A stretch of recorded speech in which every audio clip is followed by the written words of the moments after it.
ಕನ್ನಡ ಪಿಕ್ಚರ್ನ ಸಮಸ್ತ ವೀಕ್ಷಕರಿಗೆ ನಮಸ್ಕಾರ. ನಾನು ನಿಮ್ಮ ರವಿ ಸಾಸ್ನೂರ್. ಅಪೂರ್ವ ಅಂದ ತಕ್ಷಣವೇ ನಮ್ಮ ಕಣ್ಣು ಮುಂದೆ ಬರುವಂತಹ ಆ ಒಂದು ಫ್ಯಾಂಟಾಸ್ಟಿಕ್ ಫೀಲ್ ಅಂದರೆ ಎಲ್ಲ ಥರದ ಡೈಮೆನ್ಷನ್ ಇರುವಂತಹ ಕಥೆಗಳನ್ನು ಸಿನಿಮಾವಾಗಿ ಮಾಡೋದ್ರ ಜೊತೆಗೆ ನಾನು ಚಾಲ್ತಿಯಲ್ಲಿರ್ತೀನಿ ಗುರು, ನಾನು ಕೆಲಸ ಮಾಡಬಲ್ಲೆ ಅನ್ನುವಂತಹ ನಿಟ್ಟಿನಲ್ಲಿ ಮಾತಾಡುವಂತಹ ಅಪೂರ್ವ ನಮ್ಮ ಜೊತೆ ಇದ್ದಾರೆ. ಲಾಸ್ಟ್ ಟೈಮ್ ಕೂಡ ಒಂದು ಸಿನಿಮಾ ನೋಡಿದ್ವಿ, ಅಂದರೆ ಸೂರ್ಯಲವ್ ಸಂಧ್ಯಾ. ತುಂಬ ಇಂಟೆನ್ಸ್ ಆದಂಥ ಪರ್ಫಾರ್ಮೆನ್ಸ್ ನೀವು ಮಾಡಿದ್ರಿ. ಇಲ್ಲಿ ನೋಡಿದಾಗ ಸೂತ್ರಧಾರಲ್ಲಿ ಕೂಡ ಒಂದು ಜಸ್ಟಿಫಿಕೇಶನ್ ಇರುವಂತಹ ಪಾತ್ರ ಅಪೂರ್ವ ಮಾಡಿರ್ತಾರೆ ಅನ್ನುವಂಥ ಒಂದು ನಿಟ್ಟಲ್ಲಿ ನನಗೆ ನಿಮ್ಮ ರಿಯಾಕ್ಷನ್ ಬೇಕು. ಎಲ್ಲ ಸಿನಿಮಾನು ನನಗೆ ಡಿಫ್ರೆಂಟು, ಹೊಸದಾಗಿರುತ್ತೆ. ಎಲ್ಲ ಸಿನಿಮಾನು ನಾನು ಅದೇ ಥರ ಹೇಳಬಲ್ಲೆ. Very challenging role. ಈ ಥರದೊಂದು ಪಾತ್ರ ಸಿಕ್ಕಿದ್ದು ನಂಗೆ ತುಂಬ ಖುಷಿ ಆಯಿತು ಅಂತ. ಬಿಕಾಸ್ ಎಲ್ಲ ಸಿನಿಮಾಗಳು ನನ್ನ ಕೂಸಿದ್ದಂಗೆ, ಒಂದೊಂದು ಸಿನಿಮಾಗಳನ್ನು ನಾನು ಅದೇ ಥರ ಇಷ್ಟಪಡ್ತೀನಿ, ಅದೇ ಥರ ಡೆಲಿವರಿ ಆಗುತ್ತೆ ಎಲ್ಲನೂ ಕೂಡ. ಸೊ ಈ ಸಿನಿಮಾನೂ ಅಷ್ಟೇ ತುಂಬ ಚಾಲೆಂಜಿಂಗ್ ಅನ್ನೋದಕ್ಕಿಂತ ನಾನು ಆಸೆ ಪಟ್ಟು ಪಕ್ಕದ ಮನೆ ಹುಡುಗಿ ಅನ್ನೋದಕ್ಕಿಂತ ಪಕ್ಕದ ಮನೆ ಗ್ಲಾಮ್ ಡಾಲ್ ಹೇಗಿರ್ತಾಳೆ, ಕಾಲೇಜ್ಗೆ ಹೋಗೋ ಹುಡುಗಿ ಹೇಗಿರ್ತಾಳೆ, ಸೊ ಆ ಥರದೊಂದು ಪಾತ್ರ ಸಿನಿಮಾದಲ್ಲಿ.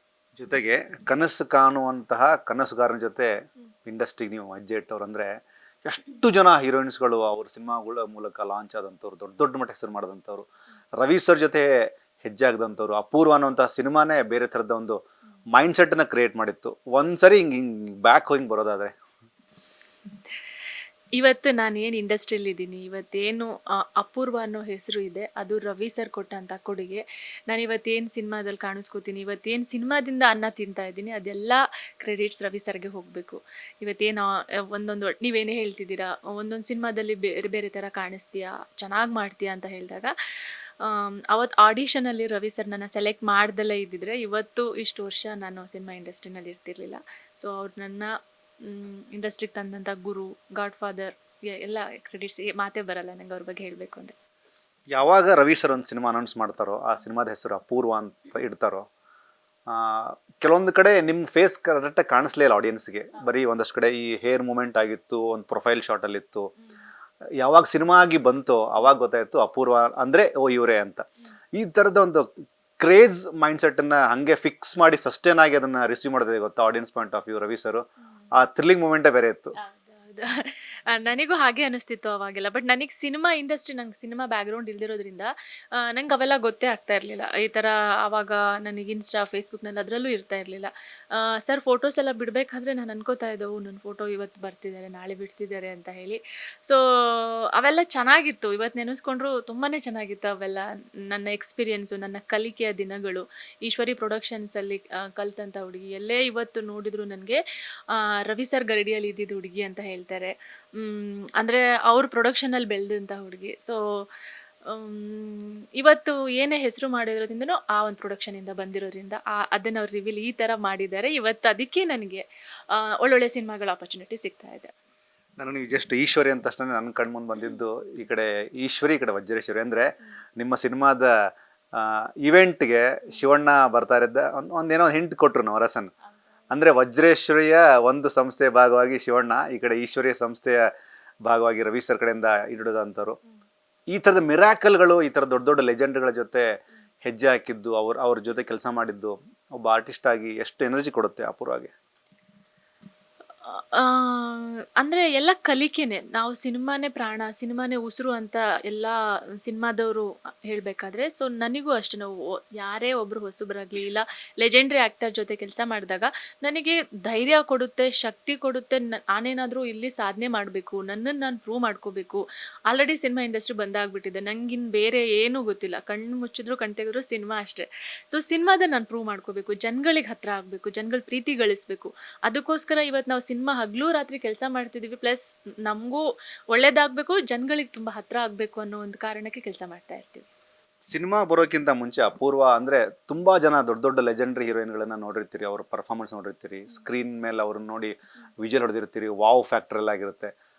ಆ ಥರದ್ದು ಒಂದ್ಸಲಿ ಕಣ್ಮುಂದೆ ಬಂದಾಗ ನಾನು ಒಂದು ಹೆಜ್ಜೆ ಇಡ್ತಾ ಇದ್ದೀನಿ, ನನಗೂ ಒಂದು ದೊಡ್ಡ ಮಟ್ಟದ ಗೆಲುವು ಬೇಕು ಅನ್ನೋಂತಹ ಆ ಒಂದು ಕಲಿಕೆ, ಆ ಒಂದು ಪ್ರೊಸೆಸ್ ಹೇಗೆ ನಡೀತಾ ಇರುತ್ತೆ ಮೈಂಡ್ ಸೆಟ್ಟಲ್ಲಿ?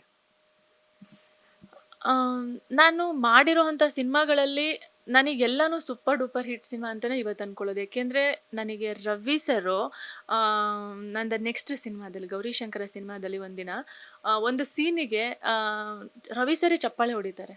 ಎಷ್ಟು ಚೆನ್ನಾಗಿ ಆ್ಯಕ್ಟ್ ಮಾಡಿದೆ ಅಂತ. ಅಂದರೆ ಅವ್ರ ಡೈರೆಕ್ಷನ್ ಅಲ್ಲ ಅದು, ಅಪೂರ್ವ ಸಿನಿಮಾ ಡೈರೆಕ್ಷನ್ ಆದಮೇಲೆ ನೆಕ್ಸ್ಟ್ ಡೈರೆಕ್ಷನಲ್ಲಿ ಅವ್ರು ಆ ಥರ ಒಂದು ಅಪ್ರಿಸಿಯೇಷನ್ ಆಗಿರ್ಬೋದು. ಮೊನ್ನೆ ಉಪೇಂದ್ರ ಸರ್ ನನಗೆ ಏನಮ್ಮ ಆ್ಯಕ್ಟ್ ಮಾಡಿದೆ ಅಂತ ಅಪ್ರಿಸಿಯೇಷನ್ ಕೊಡೋದಾಗಿರ್ಬೋದು. ಧ್ರುವ ಸರ್ ಫೋನ್ ಮಾಡಿಬಿಟ್ಟು ತುಂಬ ಚೆನ್ನಾಗಿ ಆ್ಯಕ್ಟ್ ಮಾಡಿದ್ದೀರಾ.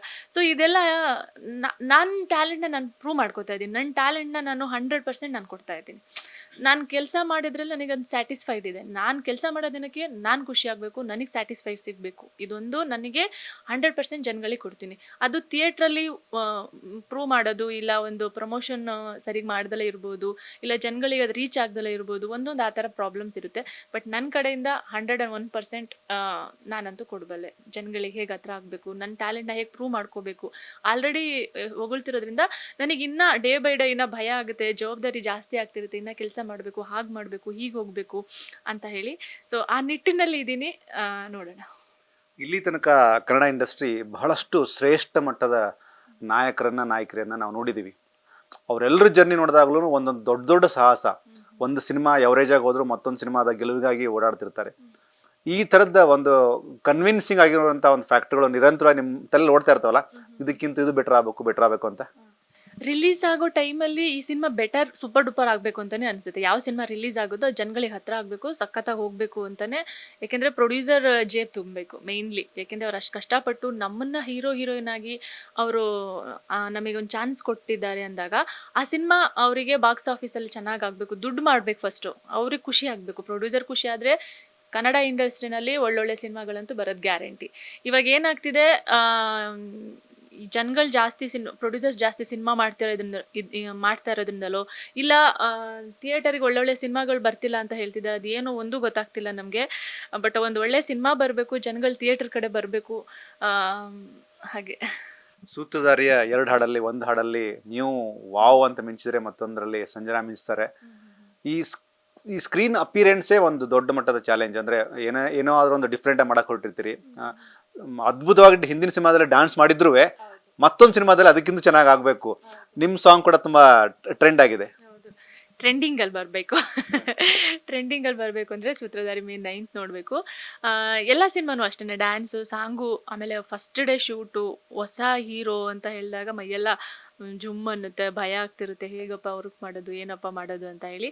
ಸೊ ಡ್ಯಾನ್ಸ್ ಸ್ಟೆಪ್ಸ್ ಇದೆ ಅಂದಾಗ ಇನ್ನೊಂಚೂರು ಪ್ರಾಕ್ಟೀಸ್ ಮಾಡಿಕೊಂಡು ಹೀರೋಗಿನ ಸ್ವಲ್ಪ ಚೆನ್ನಾಗಿ ಮಾಡೋಣ ಅಲ್ವಾ, ಸೆಟ್ಟಲ್ಲಿ ಬೇಗ ಮಾಡಿಬಿಡೋಣ ಅಲ್ವಾ, ಆ ಥರ ಎಕ್ಸ್ಪೀರಿಯನ್ಸ್ಗಳು ಆಗ್ತಾನೆ ಇರುತ್ತೆ.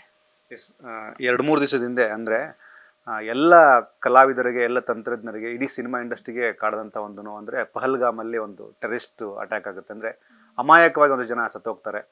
ಈ ಥರದ ಸುದ್ದಿ ಎಷ್ಟು ಡಿಸ್ಟರ್ಬ್ ಮಾಡುತ್ತೆ ಆ್ಯಸ್ ಅ ಹ್ಯೂಮನ್ ಬೀಯಿಂಗ್ ಆಗಿ ನಿಮಗೆ? ಅವತ್ತು ನಾವು ತಿರುಪತಿ ಬೆಟ್ಟ ಹತ್ತುತ್ತಾ ಇದ್ವಿ ಅನ್ಸುತ್ತೆ ಮೋಸ್ಟ್ಲಿ. ಅವತ್ತು ಆ ಸುದ್ದಿ ಕೇಳಿ ನಮಗೆ ಎಷ್ಟು ಆಯಿತು ಅಂದರೆ, ಮಾನಸಿಕವಾಗಿ ಅದೊಂಥರ ಹೇಳ್ಕೊಳಕ್ಕಾಗೋದಿಲ್ಲ. ಅಯ್ಯಯ್ಯೋ ಏನಿದು, ನಮಗೆ ಅದು ನಮ್ಮ ದೇಶ ಅಂದರೆ ನಮ್ಮ ಫ್ಯಾಮಿಲಿಗೆ ಆಗೋ ಥರ ಫೀಲ್ ಮಾಡ್ತೀವಿ. ಸೊ ಅದರಲ್ಲೂ ಹನಿಮೂನ್ಗೆ ಹೋಗಿದ್ದಂಥ ಟೂರಿಸ್ಟು 6 days ಆಗಿದೆ ಮದುವೆ ಆಗಿ ಅಂತಾರೆ. ಅಲ್ಲೊಂದು ಪಾಪು, ಅಲ್ಲೊಂದು ಅಪ್ಪ, ಕರಲ್ಲಿ ಕಿತ್ತು ಬರುತ್ತೆ ಇದನ್ನೆಲ್ಲ ಕೇಳಿಸ್ಕೊಂಡ್ರೆ. ಮಾತು ಏನು ಹೇಳಬೇಕು ಅಂತಲೂ ಗೊತ್ತಾಗೋದಿಲ್ಲ ಅಷ್ಟೇ. ಮೇ 9ಕ್ಕೆ ನಿಮ್ಮೆಲ್ಲರ ಕನಸು ಸೂತ್ರಧಾರಿ ಬಿಡುಗಡೆ ರೆಡಿ ಇದೆ, ಪ್ರಿಪ್ರೇಷನ್ ಆಗಿದೆ. ಅಪೂರ್ವ ತಲೆಯಲ್ಲಿ ಹಿಂದಿನ ಸಿನಿಮಾಗಿಂತಲೂ ಈ ಸರಿ ಏನಾದರೂ ಬೇರೆ ಮಾಡಬೇಕು ಗುರು, ಪ್ರಮೋಷನ್ ಅಂತ ಏನು ತಲೆ ಹೊಡ್ತಿದೆ? ಪ್ರಮೋಷನ್ ಮಾಡೋದು ನಮ್ಮ ಕೈಲಿ ಏನೂ ಇರೋದಿಲ್ಲ. ನಾವುಗಳು ಬರ್ತೀವಿ, ಸಿನಿಮಾ ಟೀಮು ಒಗ್ಗೂಡಿ ಮಾಡಬೇಕು. ಆ ನಿಟ್ಟಿನಲ್ಲಿ ನವರಸನ್ ಸರ್ ತುಂಬ ಚೆನ್ನಾಗಿ ಮಾಡ್ತಾ ಇದ್ದಾರೆ ಪ್ರಚಾರನ. ಎಲ್ಲೋದ್ರೂ ಸೂತ್ರಧಾರಿ ಅಂತಲೇ ಕೇಳಿಸ್ಕೊತಾ ಇದ್ದೀವಿ. ತುಂಬ ಚೆನ್ನಾಗಿ ಬರ್ತಾ ಇದೆ ಎಲ್ಲ ಕಡೆನೂ. ಸೊ ಚಂದನ್ ಶೆಟ್ಟಿ ಕೂಡ ತುಂಬ ಸಪೋರ್ಟಿವ್ ಆಗಿದ್ದಾರೆ, ತುಂಬಾ ಸಪೋರ್ಟಿವ್ ಆಗಿದ್ದಾರೆ. ಸೊ ನಾನು ಅಷ್ಟೇ ಹೇಳ್ಬಿಟ್ಟಿದ್ದೀನಿ, ಸರ್ ಸಿನಿಮಾ ಚೆನ್ನಾಗಾಗಬೇಕು, ನಾವು ಸಿನಿಮಾ ಮಾಡೋದಷ್ಟೇ ಅಲ್ಲ, ಪ್ರಮೋಷನ್ಸ್ಗೂ ನಾವು ನಿಂತ್ಕೋತೀವಿ, ಸಿನಿಮಾ ಚೆನ್ನಾಗಾಗೋವರೆಗೂ ಇರ್ತೀವಿ ಅಂತ ಹೇಳಿದ್ದೀವಿ. ಸೊ ಮೇ 9th ಬರ್ತಾ ಇದ್ದೀವಿ. ಸೊ ಎಲ್ಲರೂ ಕೂಡ ಥಿಯೇಟರಿಗೆ ಹೋಗಿ ಸಿನಿಮಾ ನೋಡಿ ಅಂತ ನಾನು ಕೇಳ್ಕೊತೀನಿ. Yes ma'am, thank you so much, all the best. ಇದಿಷ್ಟು ಅಪೂರ್ವ ಅವ್ರ ಮಾತು. ಕ್ಯಾಮರಾ ಪರ್ಸನ್ ಹರೀಶ್ ಜೊತೆಗೆ ರವಿ, ಕನ್ನಡ ಪಿಕ್ಚರ್.